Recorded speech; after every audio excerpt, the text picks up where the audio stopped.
तीर्थव्रत name Bhave win सिद्धी वायाची उपाधी करिशी जना भाव बरे आकरे एरवी ना करे करतळे आवळे तैसा हरी पारियाचा रवा घेता भूमीवरी यज्ञ परोपरी साधन तैसे ज्ञानदेव म्हणे निवृत्ती निर्गुण दिदले संपूर्ण माझे हाती हरिमुखे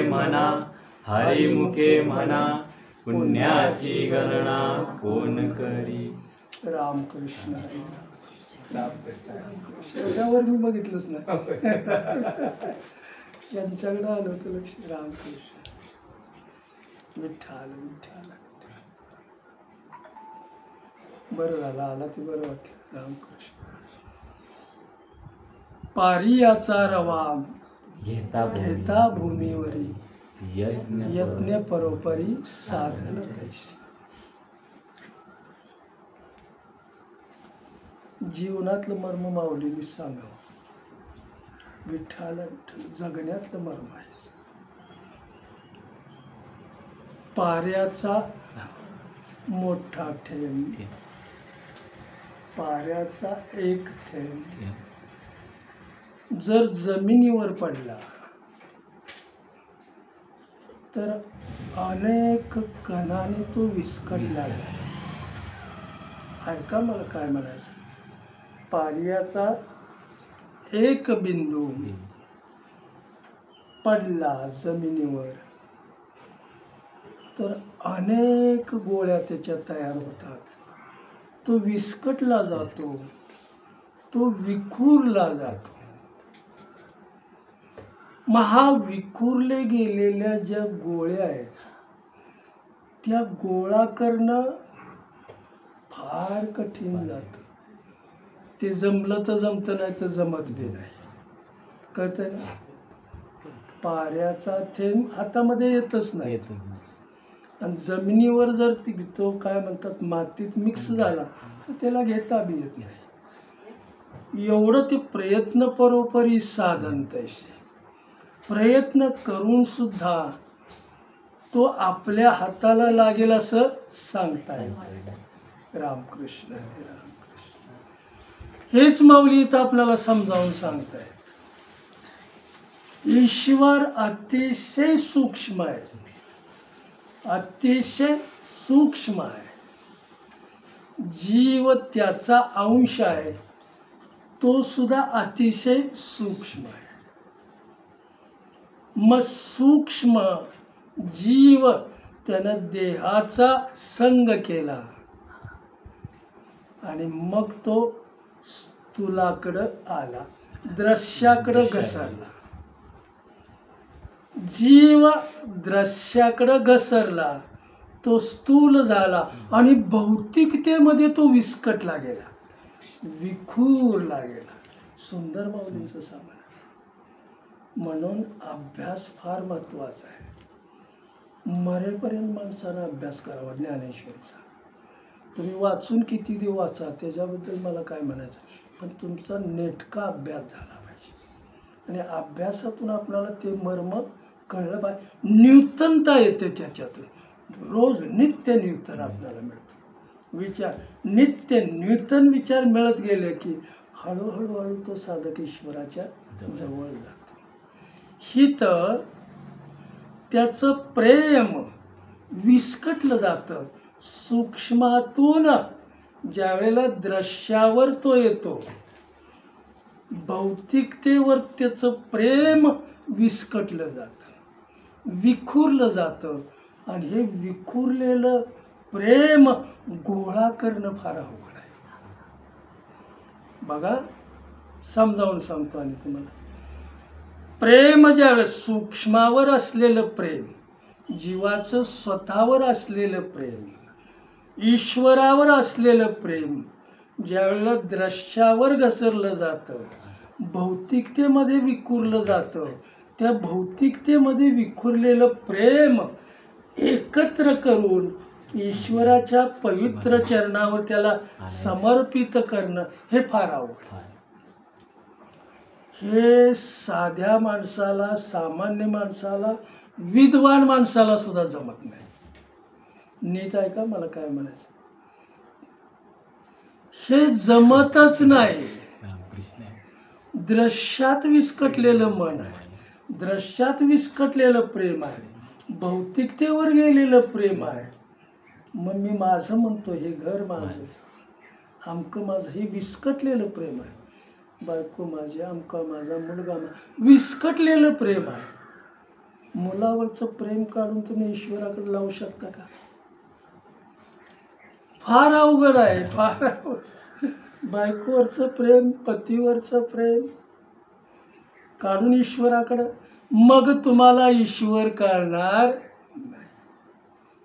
कुणाची पूजा करतोय आम्ही? फार महत्वाचं आहे, मी सांगतोय. ते सामान्य माणूस जो आहे त्याच्यापेक्षा जरा थोडासा वरच्या पटीतला असो, कोणी असू द्या माणूस, ज्यावेळेस तो मायेच्या कात्रीत अडकला जातो, भौतिकतेच्या अडकित्यामध्ये तो सापडला जातो, त्यावेळेला तो ईश्वराकडे जाऊ शकत नाही. अशक्य आहे ते. फार महत्वाचं मी सांगतो, अशक्यच आहे ते. तो जातच नाही. म्हणून माऊलीने एक उदाहरण, सुंदर मर्म सांगितलं आपल्याला. जगामध्ये जी जी घटना घडते, जगामध्ये जी जी घटना घडते, त्या घटनेमध्ये ईश्वराची सत्ता काम करत असते. कुठलीही घटना असू द्या, जगामध्ये जी बी घटना घडते त्या घटनेमध्ये ईश्वराची सत्ता काम करत असते. याची जाणीव होण्यासाठी, ईश्वराच्या अस्तित्वाची जाणीव होण्यासाठी आपणाला ईश्वराचं नामच घ्यावं लागेल. हे माऊली समजावून सांगतायत. तुम्हाला जर ईश्वराची प्राप्ती करायची असेल तर हे जगावरचं प्रेम तुम्ही काढूच शकत नाही. बघा नीट आहे का? हे विस्कटलेलं प्रेम आहे. मग एकरूप आम्ही एकाग्र त्या प्रेमाला कसं करणार? विस्कटलेलं प्रेम कुणीच एकरूप करू शकत नाही त्याला. मग ईश्वर आपल्याला सापडत नाही. मग सामान्य माणसाने भक्ती कशी करावी?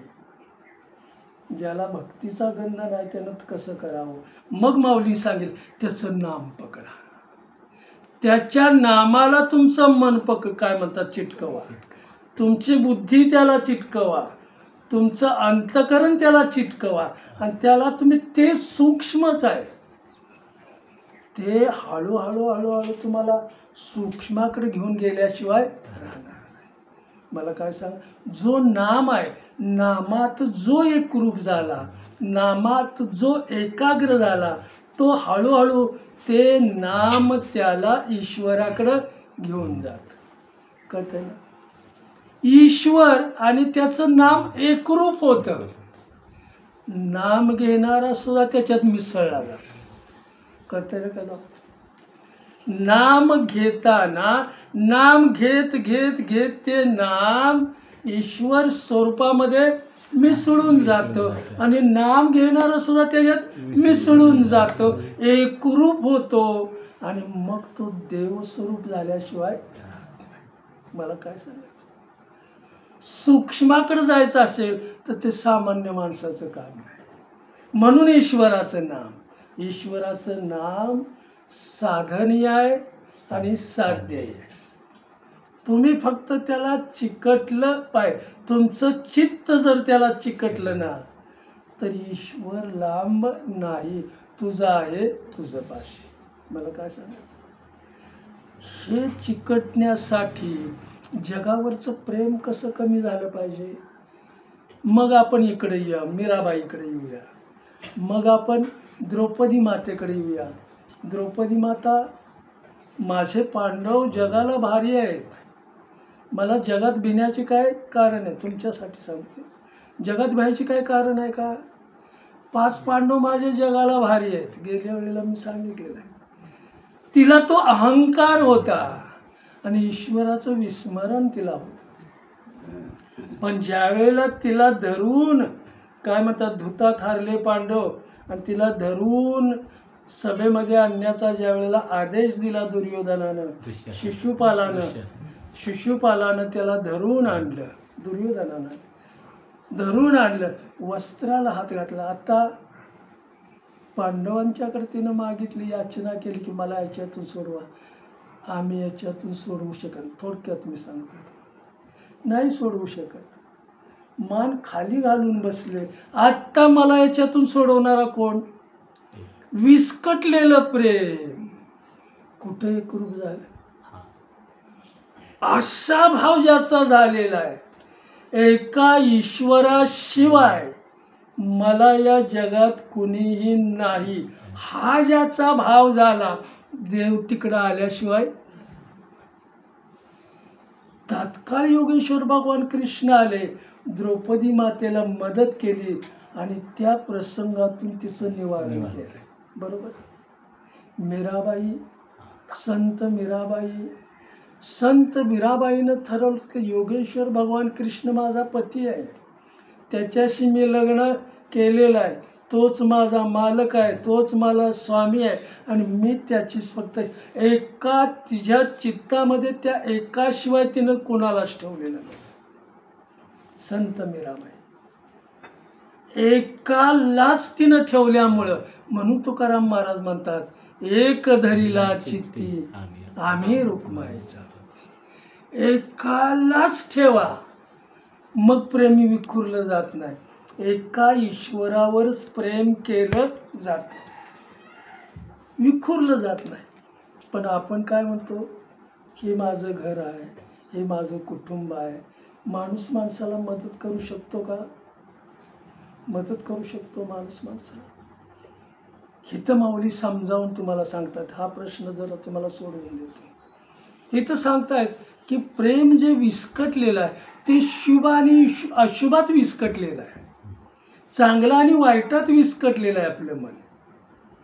पण ह्या सगळ्यावरून प्रेम आपण उलटू काय म्हणतात, चांगलं असलं तरी बाहेर काढायचं आहे, वाईट असलं तरी बाहेर काढायचं आहे. आणि मग त्याला ईश्वराचं, खरं ईश्वराचं नाम हे साधन भेटतं. त्याला काय म्हणतात, विखुरलेलं मन, विखुरलेलं प्रेम एकाग्र करायचं. आणि हे आपल्याकडून खरं चालत. संसारावर कुठेही तुमचं एकांतात प्रेम असू द्या, ईश्वर तोपर्यंत येत नाही. कुणावरही तुमचं प्रेम असू, मग घरात असा तुम्ही घरावर प्रेम करा, गाडी असू द्या गाडीवर प्रेम करा. हे माझं आहे म्हणण्यापेक्षा हे साधन आहे, पण ईश्वर माझा आहे हा तुमचा भाव जोपर्यंत होत नाही तोपर्यंत ईश्वर तुमच्याकडे बघत नाही, येत सुद्धा नाही. कळतंय ना मला? काय पारियाचा रवा घेता भूमीवरी, यत्न परोपरी साधन. किती त्याला वेचण्यासाठी तुम्ही प्रयत्न करणार? रामकृष्ण हरी, तुमचं प्रेम किती लोकांवरून तुम्ही हटवणार? कळतंय ना? ही माझी शेती आहे, हे माझं इंजिन आहे, ही माझी विहीर आहे. बरोबर बरोबर. कशावरून प्रेम उठवायचं आम्ही? पण माझं इथं काही नाही, हा भाव झाला. एक ईश्वर माझा आहे, जीव शिव दोन्ही एक रूप झाले. एक शिवच माझा इथं. शरीर सुद्धा माझं आहे का? हे तुम्ही सांगा डॉक्टर, शरीर माझं आहे का? मग जगातला माझा कोण आहे? शरीरच माझं जर नसेल, मग शरीर हे आपल्याला दिलेलं ईश्वरानं साधन आहे. मग हे साधन मी कशासाठी वापरतोय? पैसे कमवण्यासाठी. पैसे कमवण्यासाठी मी इथं आलोय का? रामकृष्ण हरी राम. रोजगार करा, नोकरी करा, प्रामाणिकपणा असला पाहिजे. त्या प्रामाणिकतेमध्ये आज पोटाला मिळालं ना, उद्याची चिंता त्याला लागली पाहिजे.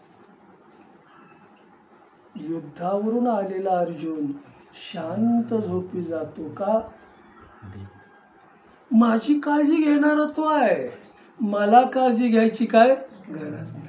सगळ्या संकटातून मला वाचवणारा हे एकावर केलेलं प्रेम आहे.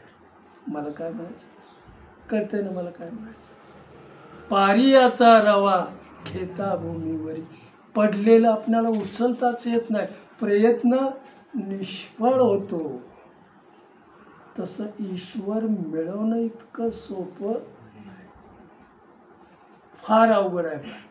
मग कोट्यावधीमध्ये भारतातल्या लोकसंख्येमध्ये एखादाच माणूस, दुसरा माणूस, तिसरा माणूसच तिथं पोचू शकतो. काय मला कळतंय ना मला काय म्हणायचं. रामकृष्ण.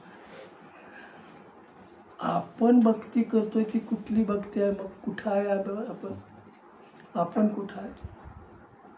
आपली आपण करा.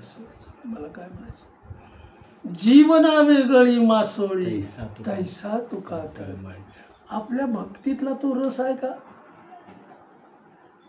तशी तळमळ आहे का तो भेटावा म्हणून आपल्याला? नाही हो, आपण आपली रोजनिशी वेगळीच आहे. उठलं पाहिजे, दुकान चालवलं पाहिजे, गिरायक आलं पाहिजे, त्याला माल दिला पाहिजे, 2 पैसे मिळवले पाहिजे. अख्खा दिवस आम्ही त्याच्यातच घालवतो. आणि मग देवाचं नामस्मरण आपल्याला कधी कधी रामकृष्ण रामकृष्ण पुढं जाऊ. एकाग्र चित्त होत नाही. काया वाचा मन एकरूप झालं पाहिजे. एकरूप करून त्याला हाक मारा तुम्ही. मला काय म्हणायचं. नाम ईश्वर आणि घेणारा एकरूप झाला पाहिजे. रामकृष्ण. म्हणून जीवना वेगळी मासोळी तैसा तुका तळमळी. तर पैठणमध्ये राहणारे कुर्मदास, तुम्हाला सांगतो मी, कुर्मदास एका सत्शील ब्राह्मणाच्या घरी त्यांचा जन्म झाला. तुम्हा आम्हाला ईश्वराचं नाम घ्यायला सुद्धा काहीतरी मागचं भाग्य लागतं. रामकृष्ण. भाग्याशिवाय आपण इकडं वळत नाही. आलं का लक्षात. भाग्य जर नसेल तर हे होऊ शकत नाही. होऊ शकत नाही. भाग्यवंता घरी भजन पूजन त्याची वाट पाहिजे. कळतं ना मला. मी सेवा करतो ते मी कळवल्यानं करतो. माणसाने सेवा नाही ऐकली तरी माऊलींनी माझी ऐकली तरी मला पुष्कळ. तुझे शब्द फुकट नाही गेलेले. अजून तू बोलत राहा, मी ऐकायला तयार आहे. मला काय सांग. ऐकणारा तसा जर साधक असला तर माऊलींची सुद्धा त्याच्यावर कृपा झाल्याशिवाय राहत नाही. मला काय सांगायचं. तेवढा कळवळा आपल्याकडे असला पाहिजे. कळवळ्याशिवाय मला तुम्हाला सांगतो बोलणं की जा काय म्हणतात त्याला पांडित्य म्हटलेलं आहे. आणि हे पांडित्य काय करतं. बोलून जातं. मग तेवढाच आपण देणार तर रामकृष्ण धरला नाही तर. पण कळवळ्यानं सांगितलेलं ते तुमच्या हृदयातल्या कुठल्या तरी कप्प्यात उतरल्याशिवाय या देहीचे या हृदयीचे ते हृदय ते उतरल्याशिवाय राहत नाही. तेवढा कळवळा पाहिजे. म्हणून आडात काय म्हणतात, विहिरीतच नाही तर विहिरीत खारं पाणी असेल तर पोहऱ्यात गोड येणारच नाही, खारंच पाणी येणार. कारण ते तसं आहे. म्हणून पुढं जाऊया. कुर्मदास महाराज पैठणचे ते जन्मताच जरा मी ऐकण्यासाठी बोलतो तुम्हाला, म्हणजे काय कळवळ्यानं सांगतो. कुर्मदास महाराज पैठणमध्ये त्यांचा जन्म झाला त्यावेळेला हातही नव्हते आणि पायही नव्हते, काहीच नव्हतं त्याला. कुर्मदास स्वतः विचार करतायत की देवानं मला असं जन्माला का घातलं. ते स्वतः विचार करतायत. त्याचं मी अखंड ध्यान करावं, त्याचं अखंड नाम मी घ्यावं, त्याचं अखंड नामसंकीर्तन मी गावं, म्हणून एका जागेवरच मला त्याने ठेवलं आहे. मग हे मला मिळालेलं दैव वाईट का चांगलं. चांगलं. हातही नाही आणि पायही नाही. कसलं दैव? रामकृष्ण हरी. हा देहाचा जो गोळा आहे, हा देहाचा गोळा चोळा एका ठिकाणीच तो बसून राहायचा. आणि मग आई वडिलांनी त्यांचे जे ऐकलेले काय म्हणतात वाचन केलेले ग्रंथ आहे तो श्रवण करायचा, स्तोत्र श्रवण करायचा, हरिपाठ काय असेल ते श्रवण करायचा, नामस्मरण करायचे. मग त्याच्यामध्ये तो गुंतला गेला. कोण? कुर्मदास. त्याला ती ओढ लागली आणि मग त्याला कळायला लागलं हळूहळू हळूहळू की जसं आपण म्हणतो जो लुळा आहे, पांगळा आहे, त्याला ईश्वर बुद्धी जास्त देतो. बरोबर? कसं काय?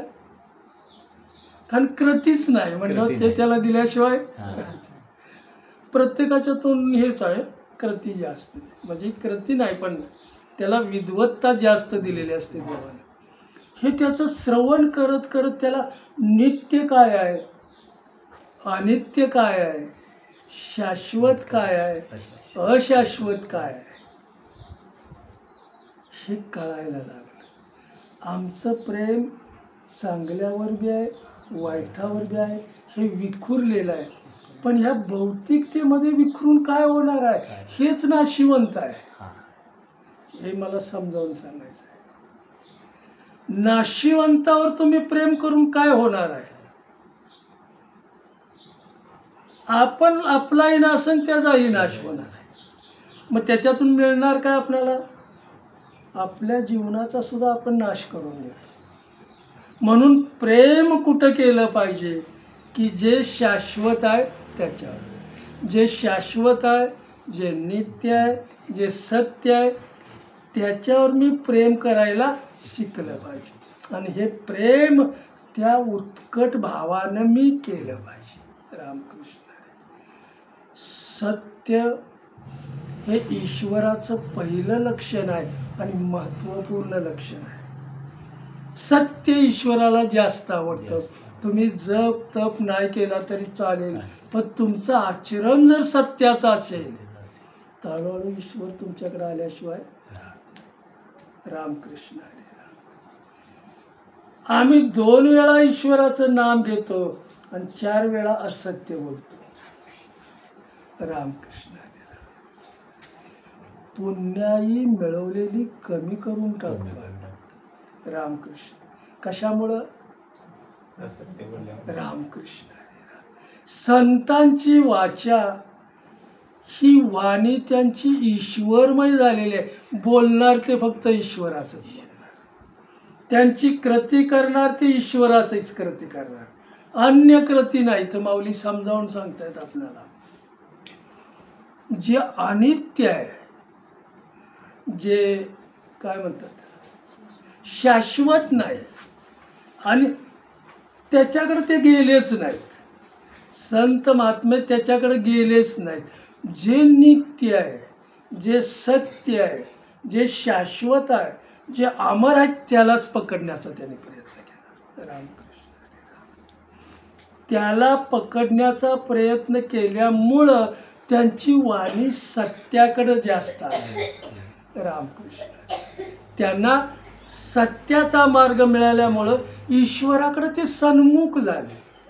कळतंय ना? रामकृष्ण हरी. रामकृष्ण हरी राम. कुर्मदास त्याला सत्य कळू लागलं, नित्य कळू लागलं, अनित्य काय समजू लागलं, इथं अमर काय आहे. आणि मग तो ईश्वराच्या नामामध्ये दंग झाला. पैठणमध्ये जे काय कीर्तनकार प्रवचनकार यायचे तो काय म्हणतात लोटांगण घेतच त्यांच्याकडे यायचा. हात नाही पाय नाही, त्याला काय म्हणतात लोळतच तो येणार त्यांच्याकडे. ऑटोमॅटिक देवाने लोटांगणच घ्यायला लावलं त्याला. रामकृष्ण हरी. आणि मग तो मंदिरात जिथं कीर्तन आहे प्रवचन आहे, मला इथं कळवळ्यानं तुम्हाला सांगाय जो लुळा आहे पांगळा आहे तो देवाची इतकी सेवा करतोय, मग त्यानं मला इतकं व्यवस्थित दिलेलं आहे, मी का देवाची सेवा करू नये? का त्यानं मला काय सांगायचं? एवढं मला चांगलं दिलंय. आणि मग म्हणून मला एक सांगायचं आहे, जो संसारात सुखी आहे, सगळं गबाळ आहे, तो देवाचं नाव जास्त घेत नाही. गबाळच जास्त आहे ना. श्रीमंत माणसाला सांगितलं की बाबा देवाचं नाव, मला घ्यायला वेळच कुठं आहे? माझ्या कामातच मी असतो सतत. काम काय? मिळवणं. रामकृष्ण हरी, रामकृष्ण हरी. आणि मग तुला ध्यान कधी होणार? कधी होणार? रामकृष्ण हरी राम. हे जरा थकलं की तुला ध्यान माझं झाल्याशिवाय. म्हणून कुंती माता म्हणते, योगेश्वर भगवान कृष्ण आपल्या धामाला निघाले, आत्तेकडे आले. कुंती मातेकडे. कुंती मातेनं नमस्कार केला, म्हटलं मी निघालो, पण तू मला कधी भेटशील? हाक मारला होते. पण एक कर की तू जाताना मला सतत दुःख देत जा. सुखात मला ठेवू नको, दुःखात मला ठेव. कारण दुःखात तुझं नेहमी मला स्मरण, आणि तुझं स्मरण झालं की मी तुला नित्य हाक मारत जाईन. आणि हाक मारली की तू आल्याशिवाय. रामकृष्ण हरी राम. आम्ही देवाकडे काय मागतो? सुख मागतो. कुंती मातेनं काय मागितलं? राम. आम्ही सुख मागत असताना सुख देत नाही, तो दुःखच देतो. आणि ही दुःख मागत असताना तिला सुखच देतो. रामकृष्ण. काय म्हणायचं?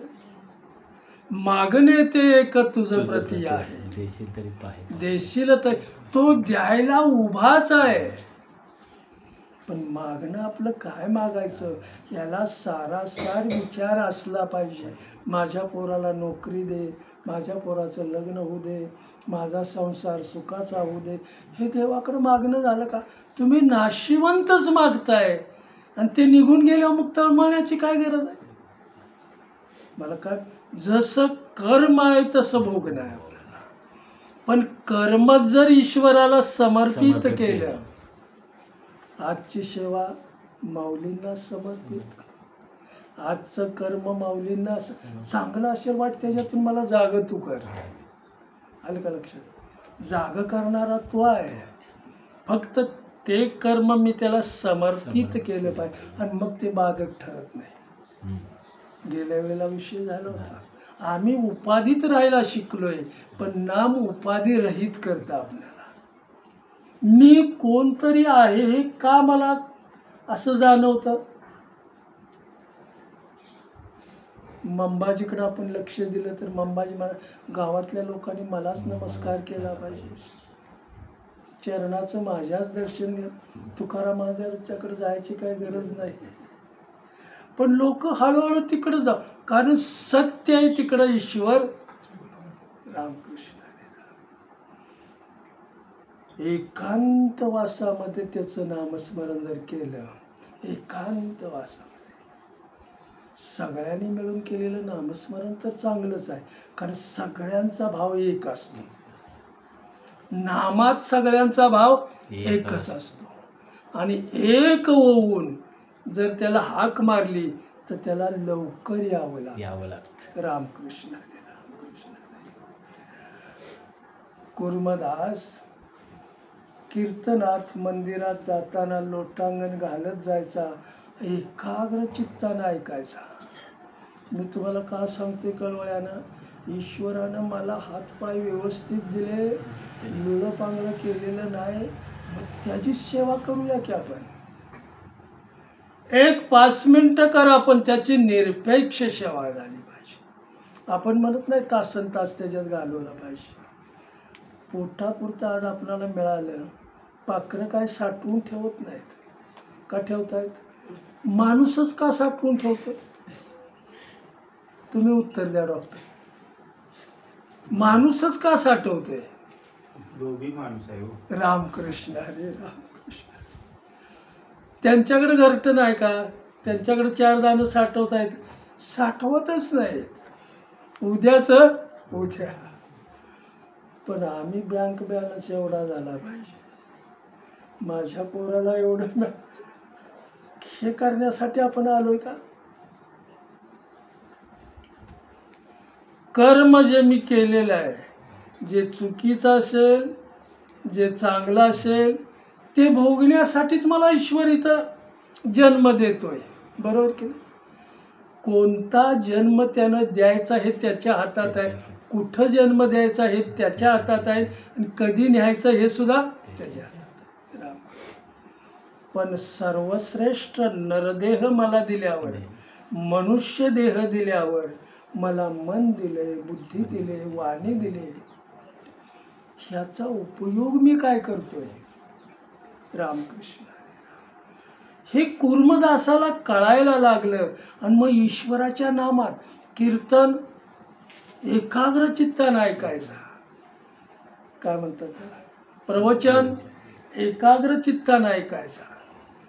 7 दिवसाचा सप्ताह होता. ज्ञानेश्वरीचं वाचन होतं, नामस्मरण होतं, कीर्तनकार कीर्तनाला उभे राहिले, आणि मग त्यांनी अद्वैत्वाचं तत्त्व समजावून सांगायला सुरुवात केली. अद्वैत्वाचं तत्त्व समजावून सांगायला सुरुवात केली. एकाग्र चित्तानं त्यांनी श्रवण करायला सुरुवात केली. मध्यंतरी नाम संकीर्तन त्यांनी घेतलं, आणि ते नाम संकीर्तन घेताना लोक हाताने टाळ्या वाजवू लागली, आणि मुखानं ईश्वराचं नाम घ्यायचं. बघा, ते नाम आणि त्यांची टाळी इतकी एकरूप झाली की आतल्या अंतकरणामध्ये आनंदमय प्रेम निर्माण झालं, भक्तीचं प्रेम निर्माण झालं. हा सुद्धा हात नसताना सुद्धा ईश्वराच्या नामामध्ये दंग झाला. आतमध्ये ईश्वराविषयी आनंद निर्माण झाला, प्रेम निर्माण झालं, आणि त्या प्रेमामध्ये तो डोलायला लागला. रामकृष्ण. मला टाळी वाजवता येत नाही, पण ईश्वरानं मला दिलेलं साधन कसंही असू द्या, त्याचा भाव काय होता? मी एका जागेवर बसून त्याचं नाम घ्यावं म्हणून मला हे त्यानं दिलेलं आहे. मग हे साधन कुठं खर्च करायचं आहे? रामकृष्ण हरे राम. आनंद त्याला वाटायचा. जे मिळालं नाही त्याच्याबद्दल दुःख नाही, करून सुद्धा उपयोग नाही. पण आपल्याजवळ आपलं कसं होतंय गणित, की आपल्याजवळ जे आहे त्याचा आम्ही सुख घेत नाही, पण नाही त्याच्या मागे लागून दुःखी होतो. आम्ही दुःखी काय? जे नको ते आम्ही त्याची कल्पना करतो आणि त्याच्या मागे लावतो. प्राप्त जे झालेलं आहे त्याच्याबद्दल आम्ही सुखी आहे का? ईश्वरानं मला एवढं दिलेलं आहे, त्याच्यात सुख म्हणून ठेविले अनंते, तैसेची राहावे, चित्ती असू द्यावे पारियाचा रवा. कुर्मदास एकाग्र होऊन डोलायमान झाला, भक्तीचं प्रेम निर्माण झालं. टाळी वाजवू शकत नाही, पण डोलायमान होतं, अख्खं शरीर त्याचं डोलायला. कीर्तन संपलं. कीर्तनकारानं दुसऱ्या दिवशी पंढरपूरचं महात्म्य सांगायला सुरुवात केली. एकाग्र चित्तानं 7 दिवस तो श्रवण करत होता. आम्ही पारायणात बसलो तरी आमचं लक्ष नसतं. आमचा पाहुणा आला, चला जाऊया उठूया. तुम्हाला एक सांगू का? तुम्हाला सांगतो, ही सत्ता जे काम करते ना ती त्याची सत्ता आहे. तुझं शरीर कसं ठेवायचं हे त्याच्या सत्तेनं चाल. तरी तुम्ही डॉक्टरकडे जाताय. मला काय म्हणायचं नाही कळलं. रामकृष्ण. अरे तुम्ही ईश्वराच्या ध्यानात, ईश्वराच्या नामात बसलाय, त्याला डावलून तुम्हाला दुसरा दुरुस्त करणारा कोण आहे? कळतंय ना मला काय सांगायचं? राम काय त्याच्या सत्तेनं मी चालतोय, त्याच्या सत्तेनं मी बोलतोय, त्याच्या सत्तेनेच मी सगळं काय करतोय आणि मी त्याच्या नामातच बसलोय, त्याच्या ध्यानातच बसलोय. मग मला बाहेर जायची गरज कळते ना. ते डावलून तुम्हाला दुसरा सरळ कुणी करू शकणार कळत. त्याच्यावर विश्वास पाहिजे. माझं शरीर मला दुःख देणारा सुद्धा तोच आहे आणि सुख देणारा सुद्धा तोच आहे. मी खाल्लेलं पचवणारा कोण आहे? मी तू काही खा, पण पचवणारा कोण आहे? बरोबर की आपण पचवतोय का? राम. म्हणून मला काय सांगायचं आता पुढं विषय वेगळा झाला. मी काय खायचं याचं भान असलं पाहिजे, मी काय बोलायचं याचं भान असलं पाहिजे, मी काय पाहायचं याचं भान असलं पाहिजे. मग जो भानावर आला तो माऊलींच्या ज्ञानावर आला. तो ज्ञान घ्यायला सुरुवात, कारण तो भानावर आलेला आहे. मी प्रत्येक वेळेला सांगतो, डोळे कोणी मिठू, रविवारचं जरा जेवण रामकृष्ण. ईश्वराच्या भजनात, ईश्वराच्या ध्यानात डोळ्यावर झापड कशी काय ते मलाच कळत नाही. म्हणजे मला तर अजून त्याचं कारणच कळलेलं नाही. राम 2-3 दिवस मी जागरण करू द्या आणि 4थ्या दिवशी प्रवचन असू द्या, पण डोळ्याला डोळा नाही लागला. कारण भगवंताच्या नामात मी आहे. कळते ना. कूर्मदास पांगळा आहे, लोळा आहे, पण हे दिलेलं साधन त्याच्यासाठी वापराय. पंढरपूरचं महात्म्य सांगायला लागलाय. तुम्ही आम्ही सगळे तिथूनच इथं आलो. रामकृष्ण. विश्वात्मक देव जो आहे, विश्व स्वरूप जो देव आहे, तो पंढरीमध्ये विठुरायाच्या रूपानं इथं त्या विठेवर उभा आहे. आम्ही सगळे तिथून इथं आलोय. मग ते माझं माहेर आहे आणि हे माझं सासर आहे. आम्हाला ओढ कुठली असते? सासरची असते का माहेरची असते? रामकृष्ण. ओढ माहेरचीच जास्त असते. इथून मला ते वेध लागलेले असतात की जशी सासूरवासीन सारखं तिचं लक्ष माझ्या आईबापांच्याकडं असतं, माझ्या बहिणीकडं असतं, माझ्या भावाकडं असतं. त्याच्याकडं मी कधी जाईन, त्याला कधी बोलेन, माझ्या आईवडिलांच्या जवळ मी कधी बसेन, त्यांच्याशी मी कधी काय म्हणतात हेतू गोष्ट, हे तिला सारखं जाणवत असतं. आणि जेवढी माहेरची ओढ आहे जास्त, त्या ओढीनंच ती लगबगीनं तिकडं जाते. रामकृष्ण. तुम्ही आम्ही सगळे पंढरपुरावरूनच इकडं आलोय. मग आपणाला कधी आठवण होते का त्याची की मी त्याला भेटायला गेलं पाहिजे? माझा मायबाप तो आहे, माझी आई तिथं आहे, माझा पुंडलिक भाऊ तिथं आहे, चंद्रभागा माझी तिथं बहीण आहे. त्यांची आठवण मला होते का? ते माझं खरं माहेर आहे आणि तिथल्याशिवाय माझा उद्धार होणार. आई वडिलांच्या सेवेकडे मी गेलं पाहिजे, त्यांना मी पाहिलं पाहिजे, डोळे भरून पाहिलं पाहिजे, ते रूप मी अंतकरणामध्ये साठवलं पाहिजे. ओढ सतत असते. मग आपणाला कधी असं वाटतं का पंढरपूरला जावं? वाटतं? पंढरपूरला नोकरीच्या निमित्तानं मुंबईला असू द्या, नोकरीच्या निमित्तानं आणखी कुठं असू द्या, नोकरी निमित्तानं आणि परदेशी असू द्या, पण तिकडं पावलं आपली सहज वळली जातात. पण जाता जाता मला पंढरपूर करावं, माझ्या आईला विठू माऊलीला भेटावं, माझ्या बापाला भेटावं, असं कधी आम्हाला वाटतं का? आपले आपण करासो. मला काय म्हणायचं? रामकृष्ण. हे वाटलं पाहिजे. जिथून मी आलोय तिथंच मला परत जायचं आहे.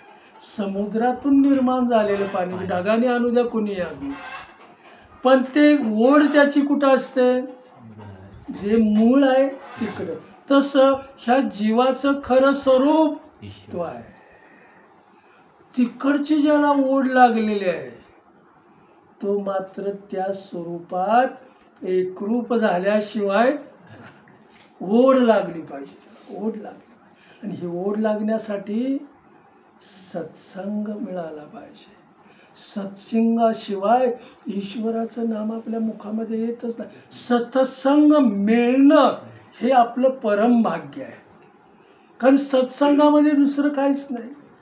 एका ईश्वराच्या नामाशिवाय, त्याच्या ध्यानाशिवाय. माऊलींनी आपल्याला जो हरिपाठ दिला आहे तो हरिपाठ आम्ही फक्त गातो, पण त्याच्या अर्थाकडे आम्ही कधी जात नाही.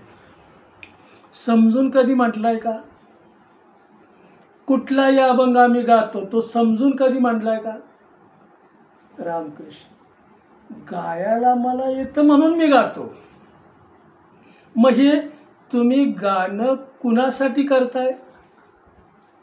रिझवताय कुणाला? काय म्हणताय? प्रसन्न कुणाला करून घेताय? राम. आपलं महत्वाचा मुद्दा मी सांगून पुढे जातो. माझ्या देवालाच मी रिझवतोय, माझ्या देवालाच मी प्रसन्न, हा भाव माझ्याकडे असला पाहिजे. तुकाराम महाराज म्हणतात मी कसा गातो ते काय म्हणतात त्याला, सूरपेटीच्या स्वरात जुळणारा असू दे किंवा नसू द्या, पण माझा उत्कट भाव धरून मी गातोय, माझ्या देवासाठी मी गातोय. मग टाळ माझ्या हातात असू द्या नाही तर दगड माझ्या हातात असू द्या. राम. दगडाचे टाळ करून त्याने गायले. रामकृष्ण. आत्ताचं प्रवचन, आत्ताचं कीर्तन आपण श्रवण करताना ते 4 वेळा आरशात बघणार. गण बरोबर लागलाय का, फेटा बरोबर आहे का. रामकृष्ण. नाही आलं लक्षात म्हणून मी सांगतो. आपलं लक्ष कुठं आहे? आपल्या पेहरावाकडेच लक्ष आहे. बरोबर. मग घेणारा त्याच्यातून घेणार काय? पेहराव बघणार आहे का तुमचे शब्द बघणार आहे? म्हणून माऊली इथं आपल्याला समजावून सांगतायत. फार महत्वाचं आहे. जसं पाय घसरू नये, मी पाय घसरू नये म्हणून उचलणारा किंवा टाकणारा पाऊल जमीन बघूनच टाकला पाहिजे. माऊलींचं सांगणं आहे. जिथं पाय घसरणार आहे तिथं तू सावधपणे चालला पाहिजेस. मी जे पाऊल टाकतोय, ज्या जमिनीवर ठेवतोय तिथून ते घसरलं नाही पाहिजे याची काळजी मी घेतली पाहिजे. मला काय सांगायचं, मी जे पाणी ग्रहण करतोय, मी जे अन्न ग्रहण जे करतोय ते पाणी फडक्यानं गाळण केलेलं असावं, फिल्टर केलेलं असावं. मला रोगाची काळजी लागणार. कळतंय ना मला? रोगमुक्त मी राहिलो पाहिजे तर याची काळजी मी घेतली. नको ते नाही खाल्लं पाहिजे. रामकृष्ण. ती काळजी घेतली पाहिजे.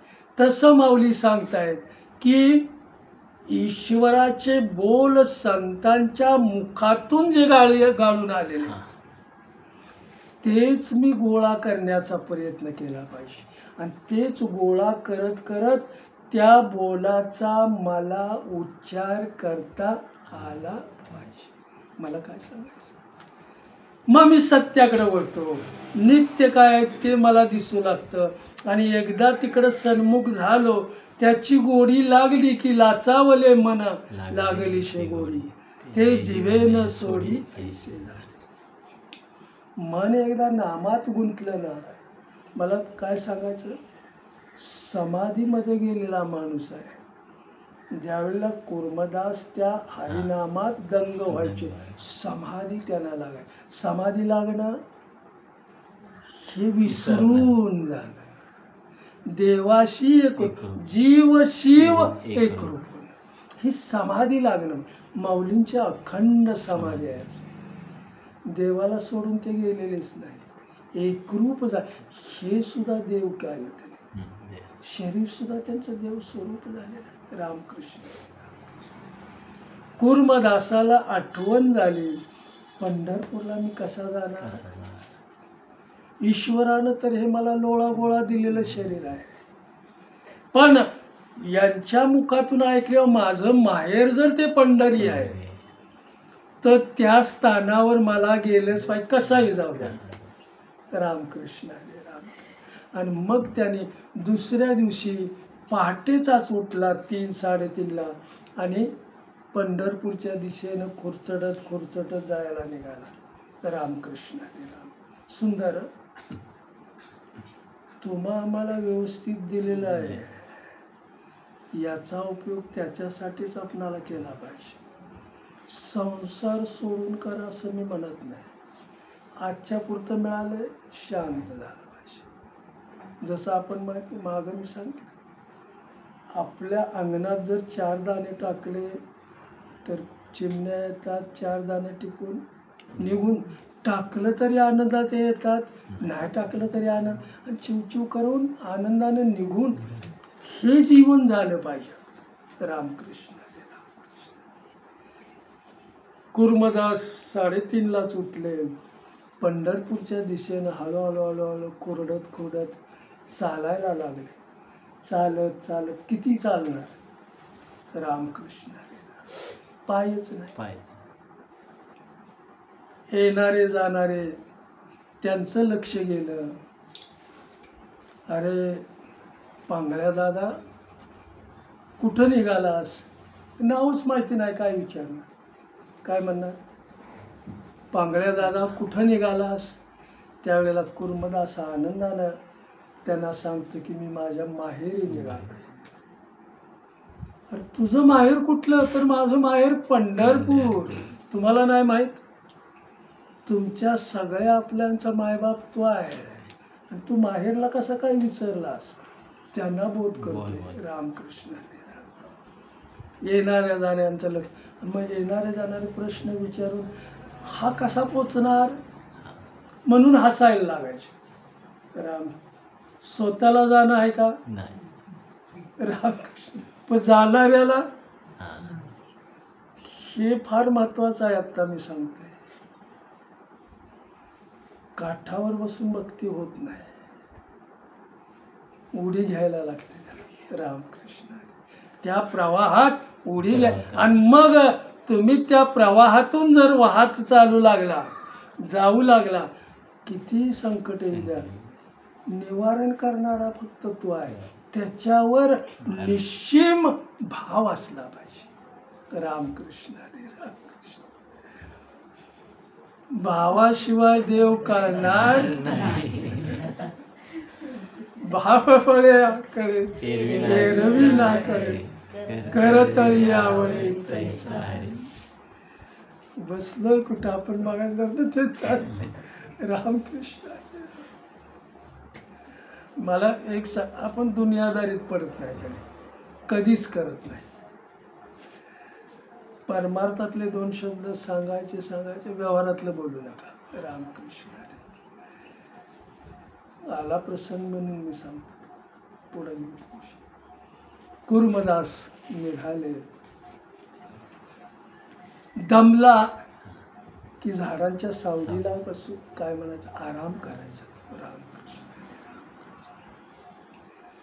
बरं वाटायचं त्याला आराम केला की. झाडाच्या सावलीला उन्हाळ्यात आपल्याला आराम का मिळतो? रामकृष्ण. बरं वाटतं ना जरा. का आराम मिळतो? ते स्थिर आहे म्हणून. अस्थिर तुम्हाला आराम कधीच देणार नाही. तुमचं मन सैरभैर आहे तोपर्यंत तुम्हाला कधीच आराम मिळणार नाही. पण जे स्थिर झालेलं आहे ते तुम्हाला आराम दिल्याशिवाय. झाड कसं आहे? स्थिर आहे. आणि त्या स्थिरतेच्या छायेला जर आपण गेलो तर तिथं आपल्याला आराम मिळाल्याशिवाय राहत नाही. म्हणून संतांच्या आश्रयाला जर आम्ही गेलो, ईश्वराच्या जर आम्ही आश्रयाला गेलो, तर तिथं आम्ही निवांत झाल्याशिवाय डोक्यात बाकी काय राहत नाही. रामकृष्ण. तुका म्हणे निवांत होई, पाही रे पाही परतून. कुठल्या वाटेवर चालून आलास, मागं वळून बघ. रामकृष्ण, कुठल्या वाटेवर चालतोयस, मागं वळून बघ. तुला वाट जी सापडलेली योग्य आहे का याचा विचार. म्हणून आपल्या जगण्यामध्ये विवेक असला पाहिजे. ज्याच्या जगण्यामध्ये जीवनामध्ये विवेक नाही तो सैरभैर झाल्याशिवाय राहत नाही. रामकृष्ण, पुढं जाऊया. इथं दमला की तो आश्रयाला जायचा, थोडंसं बरं वाटायचं आणि परत चालू लागायचा. खुरडत खुरडत खुरडत काय म्हणतात त्याला, ईश्वराचं नाम घेत घेत पाठीमागून माणसं बरीच आली. त्यांच्या हातामध्ये झेंडे काय म्हणतात पताका होत्या. विठ्ठलाचं नाम मुखामध्ये होते आणि कपाळावर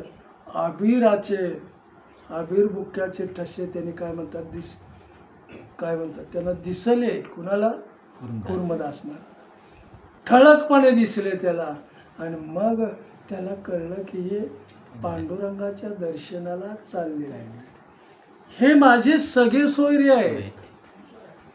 पांडुरंगांना त्यांनी ओळखलेलं आहे, त्याच्या दर्शनाला निघाले. ते माझे मायबाप आहेत, तसे ह्यांचे बी मायबाप आहेत. म्हणून त्याने काय म्हणतात त्याला, विठ्ठल भक्तानो राम राम केला. त्यांनी ते सुद्धा थांबले आणि त्याला राम राम केला. तर म्हटलं तुम्ही कसं काय निघालाय, तर आम्ही पांडुरंगाच्या भेटीला निघालोय, दर्शनाला निघालोय. त्यावेळेला त्याच्याशी सुखसंवाद करतोय कुर्मदास. मी तिथपर्यंत एकादशीला पोचेन की नाही शंका आहे, शंका आहे. पोचेन हे बी सांगता येत नाही. मग तुम्ही एक करा, तुम्ही पुढं जाताय ना, तर देवाला माझा निरोप तेवढा सांगा की तुमचा भक्त कुर्मदास तुमच्या भेटीला येतोय. आणि जर एकादशीच्या अगोदर तो पोचला नाही तर विठ्ठलाला माझा निरोप द्या की तू माझ्यासाठी माझ्यापर्यंत आला पाहिजे, मला तू इकडे येऊन दर्शन दे. रामकृष्ण, मी तिथं नाही पोचलो तर रामकृष्ण भाव आहे त्याचा. विठ्ठलाला पाहण्याचा भाव जो आहे, दर्शन घेण्याचा जो भाव आहे, तो भाव आपल्या भक्तीनं परिपूर्ण झाला पाहिजे, प्रेमानं तो परिपूर्ण झाला पाहिजे. आणि प्रेमातला भाव ईश्वराला जास्त आवडतो. सगळ्यावरचं प्रेम काढून त्यानं माझ्यावर प्रेम ठेव, याला समर्पण म्हटलेलं आहे. सगळ्यावरचं प्रेम काढून, दृश्यावरचं प्रेम काढून, मायेवरचं प्रेम काढून ईश्वरावर ठेवणं हे पूर्ण समर्पण आहे. आणि पूर्ण समर्पण जो करतो ईश्वर त्याच्याकडे लगेच येतो. परीक्षा यायची काय गरज नाही. रामकृष्ण, त्यांच्याशी बोलतो एवढा निरोप माझा सांगा. त्यावेळेला ते काय म्हणतात, चंद्रभागेमध्ये गेले, स्नान केलं. एकादशीचा दिवस तिथं उजाडला, त्यांना स्नान केलं, पुंडलिकाचं दर्शन घेतलं. नामदेवांचं कीर्तन गाभाऱ्यात चाललेलं होतं. पंढरपुरामध्ये नामदेवांचं कीर्तन चालू आहे. तिथं थोडं थांबले आणि दर्शनाला गेले. दर्शन करून झालं. उराविरी काय म्हणतात, उराविरी भेटणं म्हटल्यावर कसं, उराउरी भेटणं, ये हृदयीचे ते हृदय, त्याचं दर्शन झालं. त्याला पूर्ण आपल्या अंतकरणामध्ये साठवलं. आणि मग साठवल्यावर ते काय म्हणतात, व्यवहारातलं वेगळं आणि परमार्थातलं वेगळं. व्यवहारातलं मिळालेलं सुख जे आहे, व्यवहारातून मिळालेलं सुख आहे ते दुसऱ्यांचं दुःख कधीही जाणत नाही. पण परमार्थात मिळालेलं जे सुख आहे ते दुसऱ्याच्या दुःखाची जाणीव करून दिल्याशिवाय रामकृष्ण त्यांना लगेच अनुभव आला की कुर्मदास आम्हाला भेटला होता आणि त्याने मग आपल्याकडे निरोप दिलाय देवाला असं सांगा. परमार्थातलं सुख आम्ही दर्शनानं सुखी झालोय पण तो दुःखी आहे ना, कळलं ना. व्यवहारातलं सुख दुसऱ्याच्या दुःखाकडे कधीच बघत नाही, पण परमार्थातलं सुख दुसऱ्याच्या दुःखाकडे बघितल्याशिवाय. आठवण झाली कुर्मदासाची आणि मग कुर्मदासाचा निरोप सांगतायत पांडुरंगाला की असा असा तुमचा आवडता भक्त पैठणवरून निघालेला आहे, त्याला हातपाय नाही, तो खुरचटत येतोय, तुमचं नाम घेतोय, तुम्हाला हाका मारतोय आणि त्याने आम्हाला निरोप दिला आहे की मी पोचणार नाही, तुम्हाला तिथपर्यंत. पांडुरंग सुद्धा जागे झाले. ही किती कळवळ्यानं हाक मारलेली आहे. एकादशीचा दिवस मूर्तीची खोल तिथंच ठेवली आणि ते चैतन्य बाहेर पडले. रामकृष्ण हे जाणवते का बघा, मला काय म्हणायचं. हे नाशिवंत आहे, ह्याला चैतन्य देणारं कोण आहे? आत्मा आहे, जीव आहे. याला चैतन्यमय करणारा जीव आहे, जो प्राण बनून इथं राहिलेला आहे तो. मग ह्याला चैतन्यमय करणारा जो आहे तोच ह्याच्यातून निघून गेला तर रामकृष्ण ह्याला काही अर्थ नाही. काय अर्थ? काही अर्थ नाही, ह्याला आपण ठेवतच नाही. मग रामकृष्ण मग जोपर्यंत त्याचा निवास माझ्या याच्यामध्ये आहे तोपर्यंत मी काय केलं पाहिजे? चैतन्य त्यानं मला दिलंय, त्याच्या सत्तेनं मी चालतोय, त्याच्या सत्तेनं. मग मी काय केलं पाहिजे? रामकृष्ण रामकृष्ण. अज्ञानामधली भक्ती ईश्वराला नाही आवडत. ज्ञान मिळालं पाहिजे आणि ज्ञान घेऊन तुम्ही भक्ती करायला गेला तर विहंग मार्गानं, पक्षाच्या मार्गानं तुम्ही लवकर जा. रामकृष्ण. इथं भगवंतानं हाक ऐकली, कुर्मदासाची निरोप ऐकला. भगवंतानं ती खोल तशीच ठेवली पांडुरंगाची. चैतन्य रूप बाहेर आणलं. नामदेवांचं कीर्तन चाललं. आता मला कुर्मदासाकडे गेलं पाहिजे. कुर्मदासाकडे जायला निघाले त्यावेळेला माऊली तिथं बसलेले आहेत, ज्ञानेश्वर महाराज बसलेले आहेत, नामदेवांचं कीर्तन चाललेलं आहे. त्यांचं मूर्तीकडे लक्ष गेल्यावर म्हटलं इथं देवच नाही.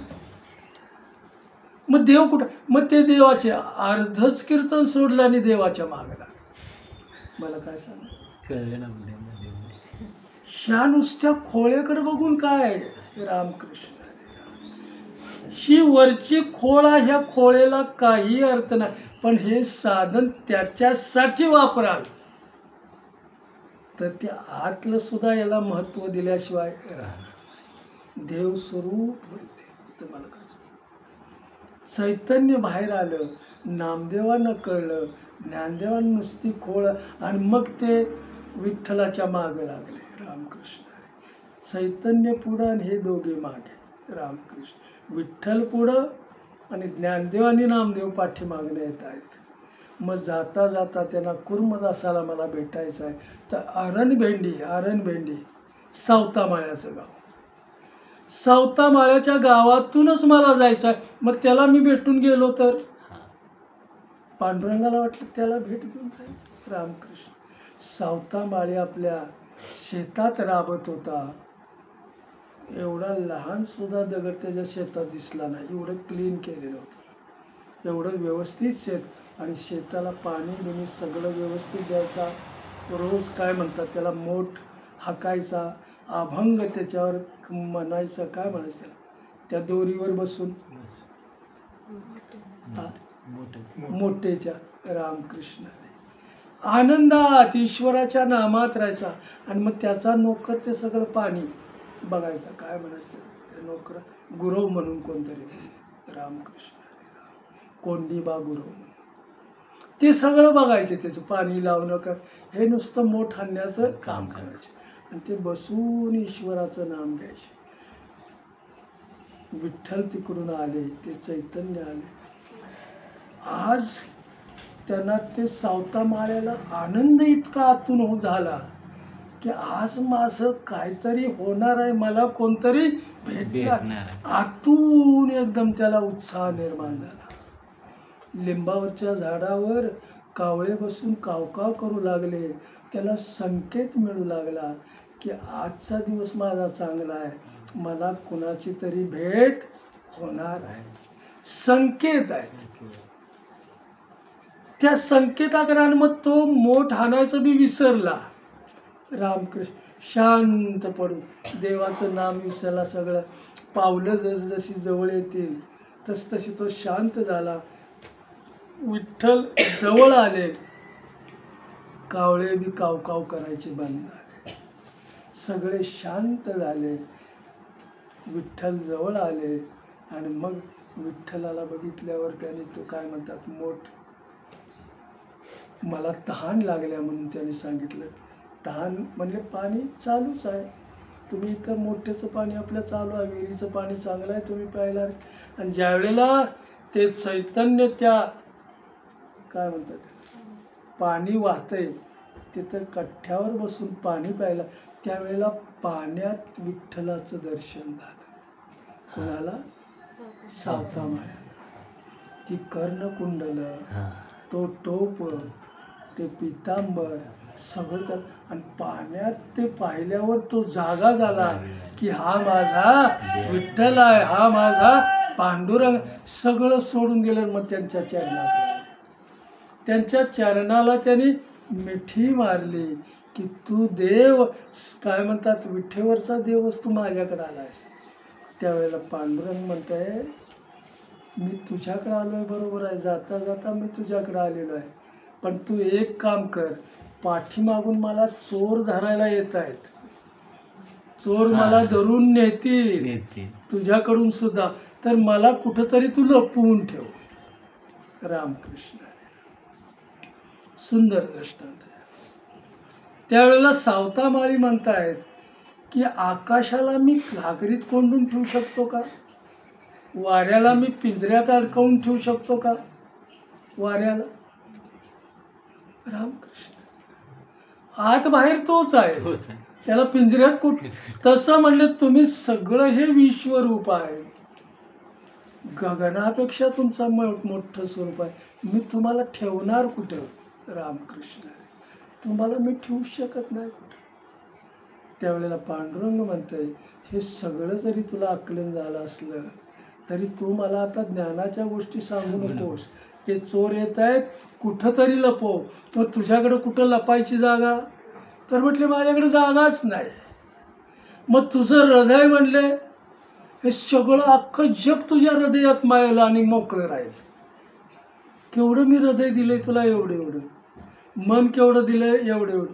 अख्खं जग मायलं तरी मन अजून बाकीच राहत. मग त्या हृदयात तू मला दडव, त्या पोटात मला तू दडव. रामकृष्ण हरी रामकृष्ण. पावलांचा आवाज झाला. नामदेव आणि ज्ञानदेव होता.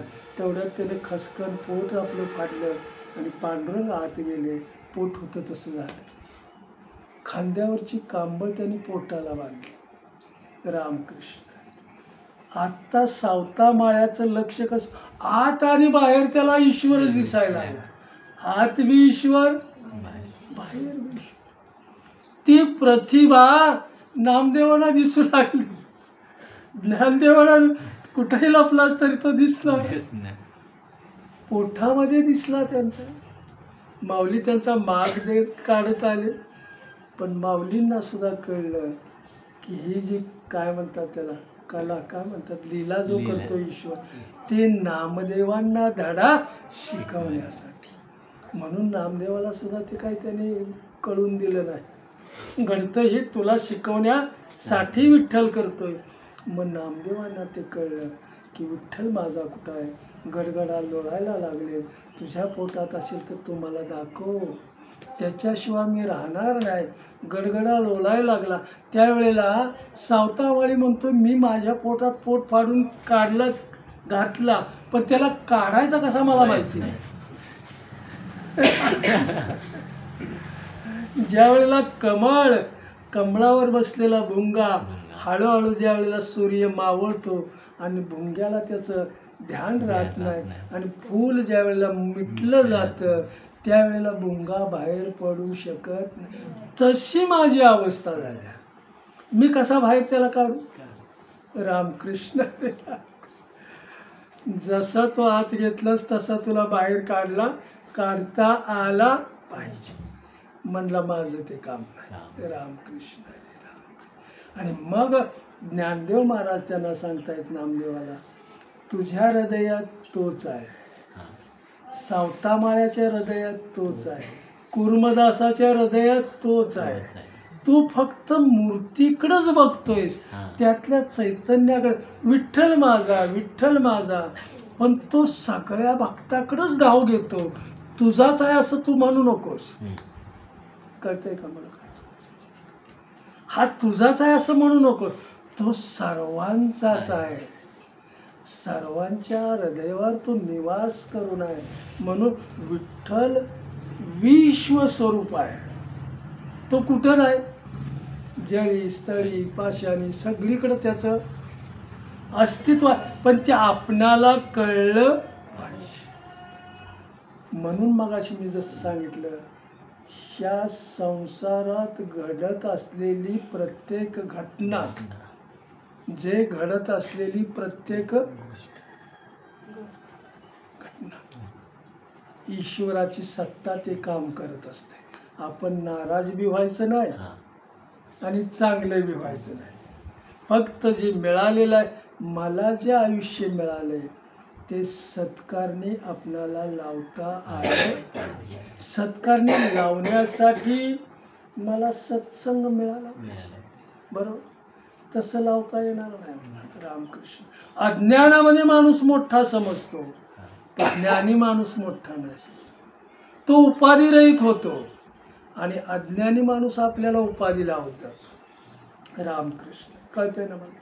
नाम उपाधिरहित करतं आपल्याला. मग उपाधीतून आपल्याला मुक्त व्हायचं आहे, संसारातून मुक्त व्हायचं आहे, देहाच्या खोळेतून मुक्त व्हायचं आहे. रामकृष्ण. बाहेर स्वतःच ईश्वर आला आणि त्याला ज्ञान झालं नामदेवाला. अरे सगळीकडंच आहे तो. जसा माझा आहे तसं त्याचे विठ्ठलाचे अनेक भक्त आहे. अनेक भक्ताकडे त्याला जावंच लागतं. माझा आहे, त्यांचा आहे, सगळ्यांचाच तो विठ्ठल आहे. जो आवडीनं हाक मारतोय त्याच्याकडे त्याला जाणं भाग. ज्ञानदेवानी समजावून सांगितलं आणि मग ज्ञानदेवाकडे लक्ष गेलं पांडुरंगाचं. ज्ञानदेवाने लगेच त्यांच्या चरणाचं दर्शन घेतलं, दोन्ही हाताला धरलं पांडुरंगाने आणि वर उचल. आणि मग ज्ञानदेव महाराज पांडुरंगाला सांगितलं, चला तुमची वाट कोण बघतंय? तो कुर्मदास. त्या कुर्मदासाकडे आपल्याला आत्ता लगेच निघालं पाहिजे. तो तुम्हाला हाक मारतोय सारखा. तो तुमच्या काय म्हणतात त्याला, तुमचं सतत ध्यान करतोय. एकादशीला तो पोचू शकलेला नाही. रामकृष्ण. हा ईश्वर तिकडे निघालेला आहे. रामकृष्ण. आणि इकडं तर त्याचं कुर्मदासाने एक निश्चय केला, मी पंढरपूरला पोचूच शकत नाही, हा देह घेऊन मी जाऊच शकत नाही.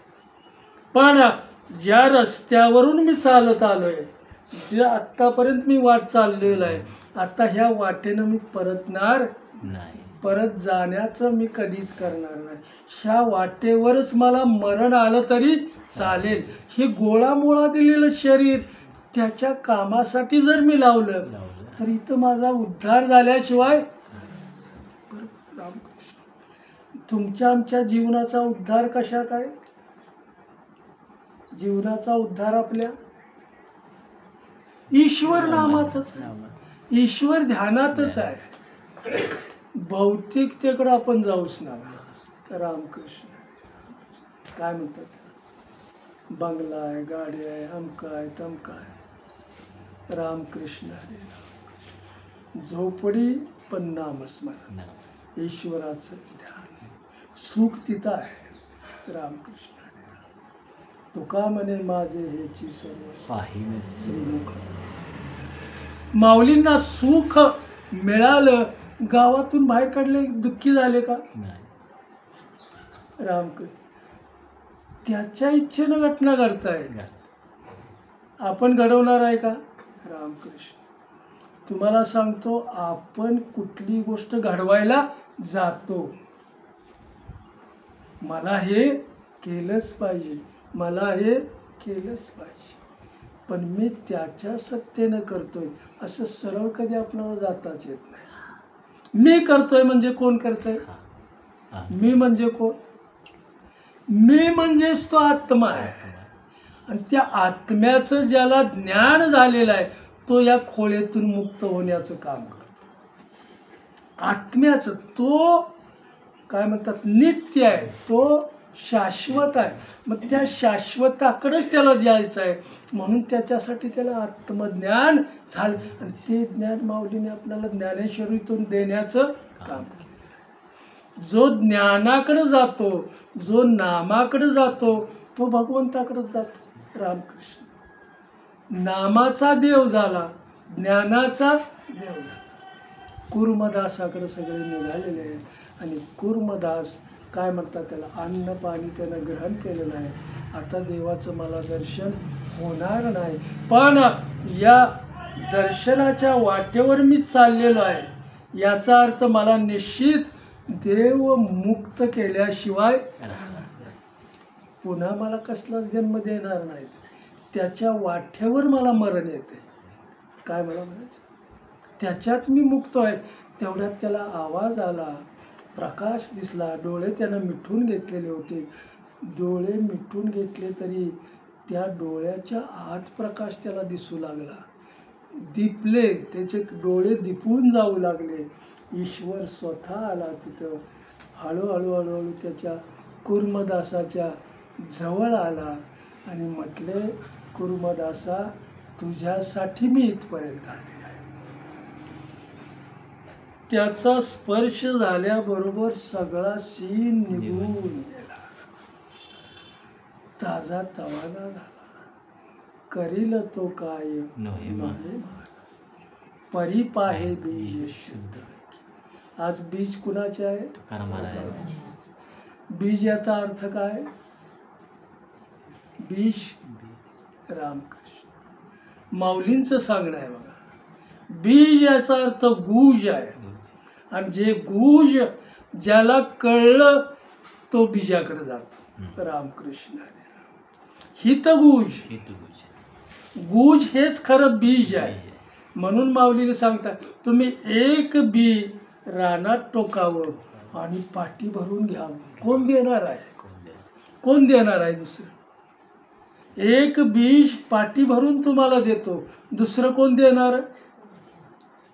ही फक्त ईश्वराचीच किमया आहे. रामकृष्ण. आणि म्हणून त्याचं सतत मला ध्यान असलं पाहिजे, त्याचं सतत माझं त्याच्याकडे लक्ष असलं. माझं लक्ष त्याच्याकडे गेल्याशिवाय त्याचं लक्ष माझ्याकडे नाही.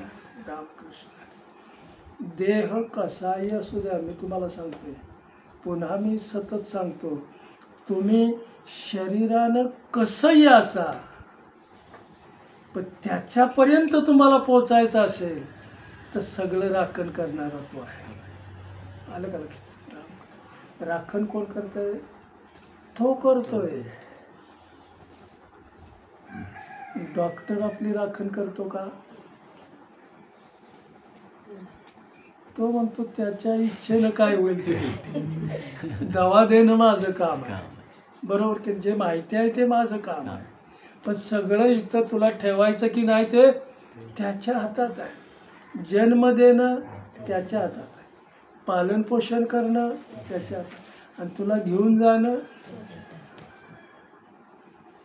हे तुकाराम महाराजांना उमगलं. रामकृष्ण. अनित्याकडे आता जायचं नाही. तुकाराम महाराजांच्या याच्यावर शेवट करू आपण. रामकृष्ण. आई वडिलांची वारी होती, तीच वारी तेच नामस्मरण तुकाराम महाराजांनी उचललं. 3 मुलगे, शहाजी, तुकाराम महाराज, कान्होजी. पहिला मुलगा त्यांचा एकदम वारकरीच, काय म्हणतात त्याला, काय संन्यासीच तो. रामकृष्ण. तुकाराम महाराज आई वडिलांना मानणारे, देवाला मानणारे, त्याचं नाम घेणारे, एकत्र बसून अभंग गाणारे, विठ्ठलाची सेवा करणारे, आई वडिलांना हात देणारे तुकाराम महाराज सगळ्यांनाच आवडू लागले. पण ह्या दोघांचं कसं होणार म्हणून तुकाराम महाराजांच्या वडिलांना त्यांची काळजी लागायची. माझ्या मोठ्याचं कसं होणार, माझ्या बारक्याचं तुकाराम महाराजांनी सगळा व्यवसाय वडिलांचा व्यवस्थित चालवला. वडिलांच्या पेक्षा नाम त्यांनी चांगलं कमवलं, दुकानदारी चांगली केली आणि मग दोघांचा सुद्धा विश्वास त्यांचा. तुकाराम महाराजांचं लग्न झालं. लग्न झाल्यावर काय म्हणतात, पावसाळ्याचे दिवस आले. पावसाळ्याचे दिवस आल्यावर त्या बायकोला दमा होता. दम्यामध्ये जरा फार जास्त होता पावसाळ्यात. पावसाळ्यात दमा उफाळून येतो.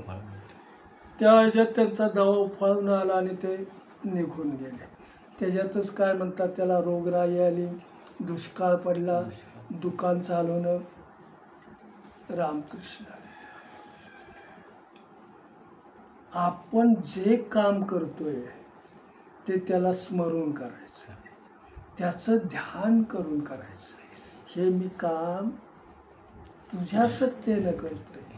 इथं नाराज व्हायची काय काय. रामकृष्ण.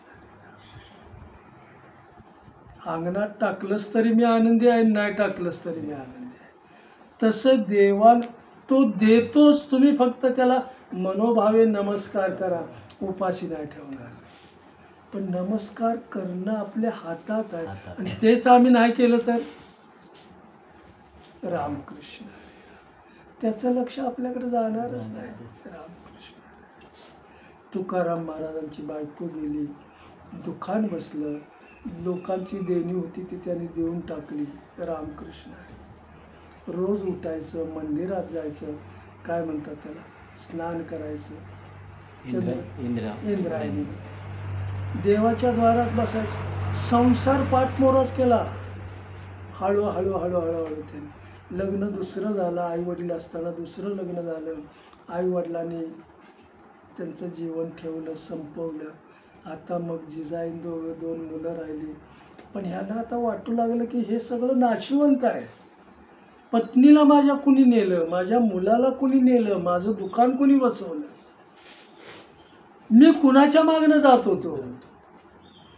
हे सगळं नाशिवंत आहे. मग नाशिवंताला मी माझं कसं मानणार, कळतंय.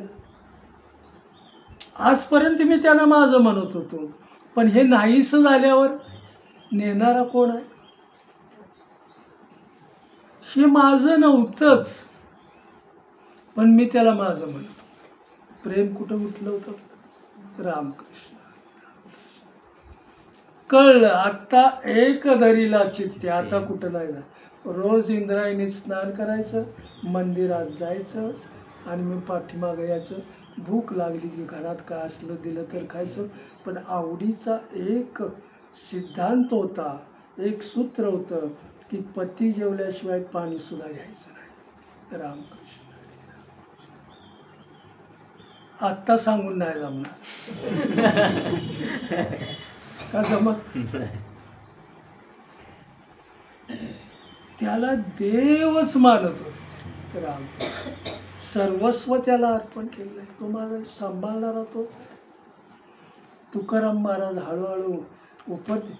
रोज सांगायचं आवडी मातेने काहीतरी कमवा. आज भाकरी आहे तर कालवण नाही, भाजी आहे तर भाकरी नाही, काहीच नाही. आणि आज खरोखर म्हणले काहीच नाही आपल्याकडं, काय नाही. तुकाराम महाराज मंदिरात बसले आणि एक पाहुणे आले. पाहुणे ओटीवर बसले. आवडी माता स्नान केलेलं आहे. स्नान करून बाहेर आली तर सगळे पदार्थ आत घरात. रामकृष्ण हरी राम. सगळे पदार्थ. मग ती कामाला लागली. हे कसं आलं हे तिलाच माहिती नाही. रामकृष्ण हरी. तुकाराम महाराज सुद्धा देवळातून पांडुरंगाचं नाम घेत घेत घेत घरी पाहुण्यांना ओट्यावर बघितलं, नमस्कार केला. आवडी मातेनं आनंदानं हाक मारली. आतमध्ये ताटं वगैरे बनवली. ताटावर जेवायला बसले दोघे. आवडी मातेनं घेऊन ताटं आणून त्यांना वाढली. आणि तुकाराम महाराजांचं लक्ष गेले समर्पण करताना तर एका ताटावर स्वतः विठ्ठल बसलेले होते. हे मला दिलं कोणी मगाशी? रामकृष्ण. घरात तर काहीच नव्हतं. मग दिलं कोणी? आवडी मातेला हाक मारली त्याने. आज मला देवाचं खरं दर्शन झालं. त्याच्या मंदिरात मला काय सांग, मंदिराच्या पेक्षा तो सर्वत्र आहे. मंदिर सोडून बाहेर आहे. मंदिरातच ईश्वर असा आहे असं नाही आहे. फक्त आपला भाव विकसित झाला पाहिजे. जेवढा भाव विकसित होईल तेवढं त्याचं काय म्हणतात तो उंचावर घेऊन गेल्याशिवाय राहत. रामकृष्ण. आवडीला बोलवलं. आवडी मातेनं ते ताटावर बसलेल्या पांडुरंगाचं दर्शन घेतलं. बोलायचीच वाचा बंद झाली. लौकिक वाचा बंद होते त्यावेळेला अंतकरणातून ईश्वराचे अभंग निघू लागतात. राम. ह्याला ईश्वराचा स्पर्श म्हटला.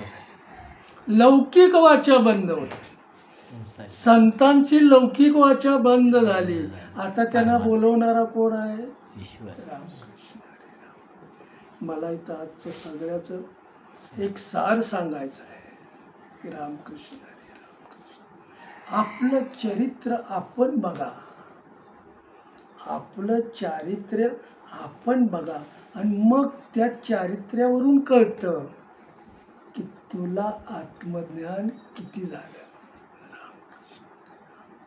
आपलं चारित्र्य आपण ओळखायचं. मी संन्यासी आहे का, मी भक्त आहे का, मी अमका आहे का, तमका आहे का, हे आपल्या चारित्र्यावरून आपल्याला ओळखता येतं की मला आत्मज्ञान झालेलं आहे का, आत्म्याजवळ मी जातोय का, हे तुमच्या चरित्रावरून ओळखता येतं. आणि तुमची जी काय म्हणतात यशोगाथा आहे, जीवन प्रवास, तुमची जी कीर्ती आहे, कीर्ती हा त्या चारित्र्याचाच पडलेला प्रकाश आहे. कळतंय ना मला काय सांगायचं? हा प्रकाश कधी पडेल कीर्तीचा? ते चारित्र्य तसं असेल तर, ते चारित्र्य आत्मज्ञानापर्यंत आत्म्यापर्यंत गेलेलं असेल तर. रामकृष्ण हरी. तुकाराम महाराजांना दर्शन झालं. कधी भेट होईल? माझ्याकडं अजून पाप आहे का, माझ्याकडं अजून असं काय आहे का, माझी अजून साधना झालेली नाही का, हे सगळे प्रश्न फिटून गेले, मिटून गेले. सावळ्या पांडुरंगानं दोघालाही दर्शन दिलं. रामकृष्ण. यासाठी केला होता टास, शेवटचा दिवस गोड. तुकाराम महाराजांनी परत संसार केलाच नाही. पहिलं आपलं काय म्हणतात प्रेम जे मन आहे ते विस्कटूनच दिलं नाही. आजचा मुख्य विषय आपल्याला आहे. प्रेम विस्कटून दिलं का त्यांनी? शेवटची जायची घडी आली त्यांची. आणि मग त्या झाड काय नाव त्या झाडाचं? रामकृष्ण.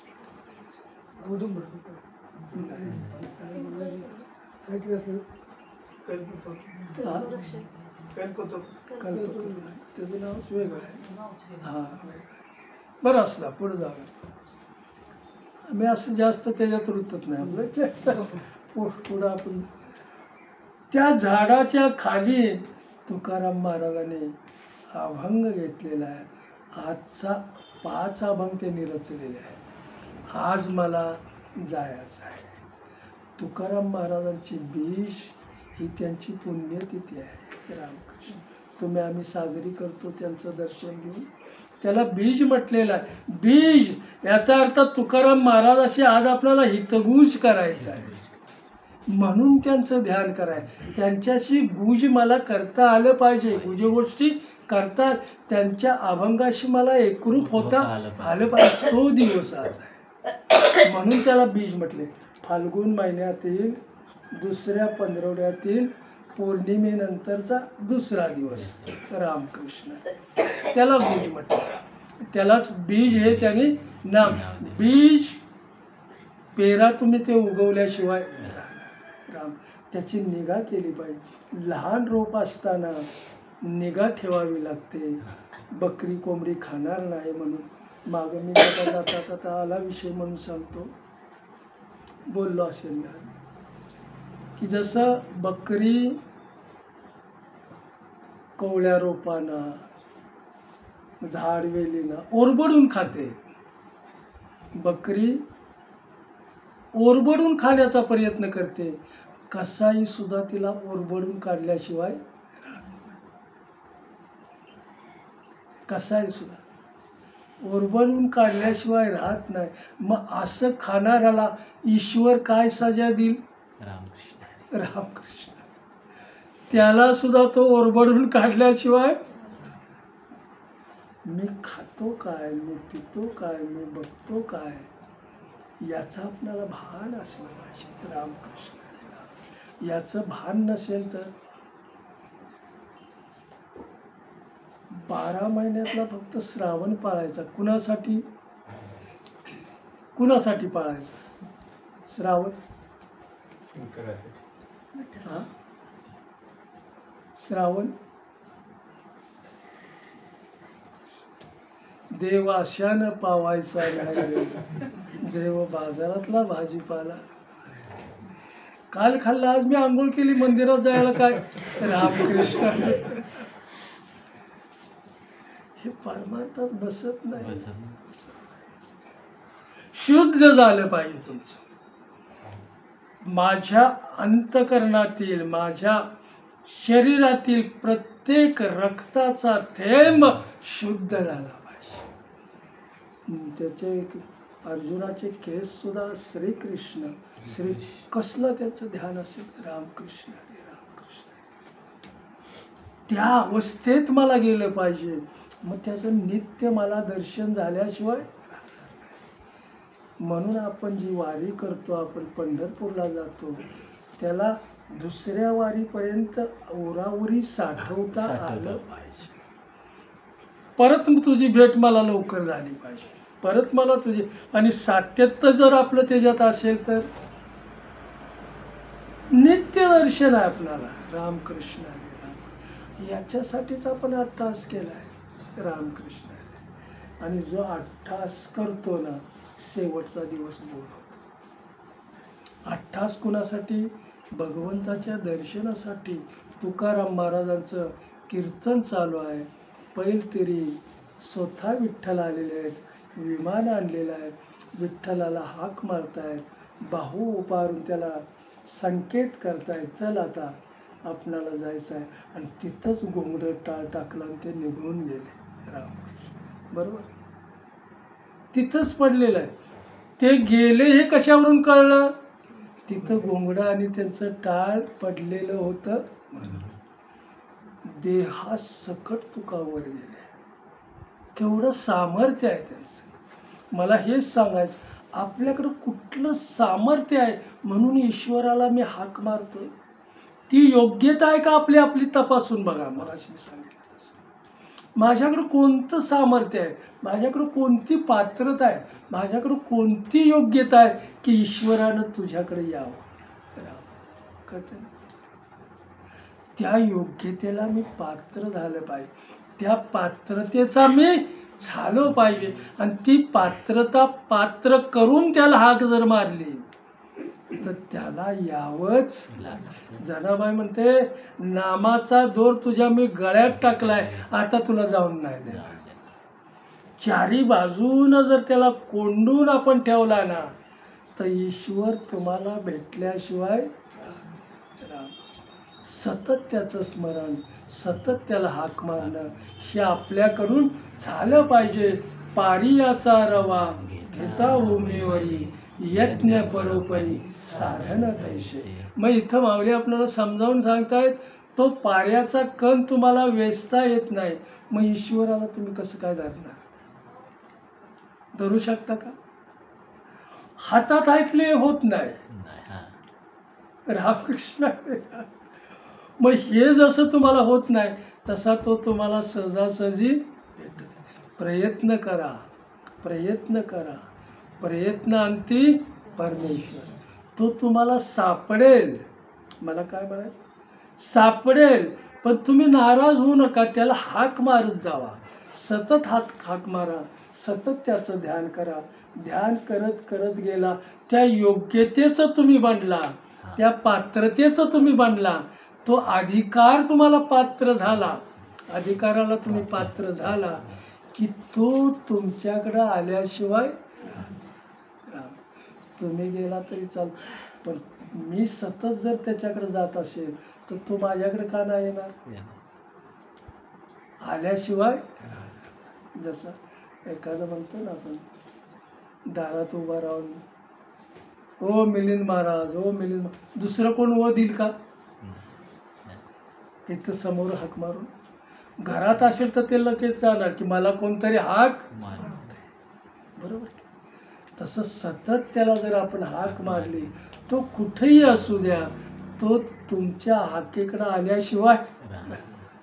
इथं आपण शेवट करू. तुकाराम महाराजांना त्या ईश्वराचं दर्शन झालं, मीराबाईंना दर्शन झालं, द्रौपदी मातेला दर्शन झालं, भिल्लाची मुलगी,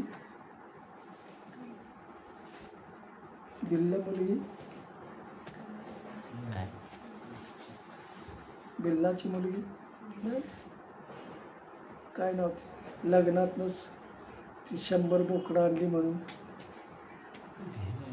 रामकृष्ण हरे राम. शबरी माता. रामकृष्ण हरे राम. केवढी जाणीव आहे की माझ्यासाठी यांची हत्या नाही होऊ देणार. रामकृष्ण पळून गेली आणि सद्गुरूंची भेट झाली. सद्गुरूंनी त्याने आश्वासन दिलं की तुला राम भेटेल, कधी भेटेल नाही मी सांगणार, पण तुझ्या भेटीला तो येणार. आणि मग रोज तिनं रस्ते चोखाळावे, रस्ते साफ करावे, अंगण साफ करावं, हृदय साफ करावं. ईश्वर मी झोपी गेलेला असेल तर तो मला उठवणार नाही, मला न सांगता मग ती जागृत राहायची. संसारात आपण जागृत असलं पाहिजे, सावध असलं पाहिजे. त्याची भेट मला होणार आहे, ह्या जागृत अवस्थेत घेतलेलं नाम ईश्वरापर्यंत पोचल्याशिवाय. रामकृष्ण. जाग होऊन आपण नाम घेऊया, मरगळलेलं नाही. मला काय सांगायचं, कसं तरी नाही नाम घ्यायचं. त्याला काय म्हणतात, रडत काढत. आज थोड्या डोक्यावर पाणी घातलं, रडत काढत.